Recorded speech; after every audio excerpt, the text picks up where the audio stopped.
Praise the Lord. Hosea പ്രവാചകൻ്റെ പുസ്തകം 6-ാം അധ്യായം 11-ാമത്തെ വാക്യം ഇങ്ങനെ വായിക്കുന്നു: യഹൂദായെ, ഞാൻ എൻ്റെ ജനത്തിൻ്റെ സ്ഥിതി മാറ്റുമ്പോൾ നിനക്കും ഒരു കൊയ്ത്ത് വെച്ചിരിക്കുന്നു. അതേ പ്രിയമുള്ളവരെ, ദൈവം നമ്മളോട് പറഞ്ഞിരിക്കുകയാണ് നമുക്കൊരു കൊയ്ത്ത് ഉണ്ട് എന്ന്.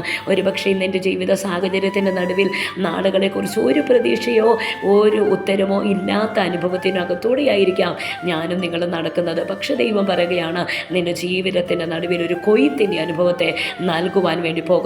ഇത് ദൈവം തരുന്ന വാക്കാണ്, ഇത് ദൈവം തരുന്ന ഉറപ്പാണ്. അതുകൊണ്ട് ദൈവം പറയുന്നു, നിൻ്റെ ജീവിതത്തിൽ ഒരു കൊയ്ത്തിൻ്റെ അനുഭവത്തെ ഉണ്ടാക്കുന്നു.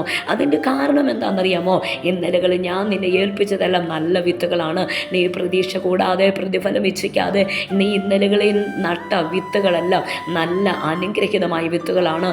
അതുകൊണ്ട് ദൈവം പറയുക, അത് നിൻ്റെ സ്ഥിതി മാറ്റും, അത് നിൻ്റെ അനുഭവത്തെ മാറ്റും, അത് നിനക്ക് നല്ല വിളവിനെ നൽകി തരും. അതിനായി നമുക്ക് കാത്തിരിക്കാം. ദൈവം സഹായിക്കട്ടെ.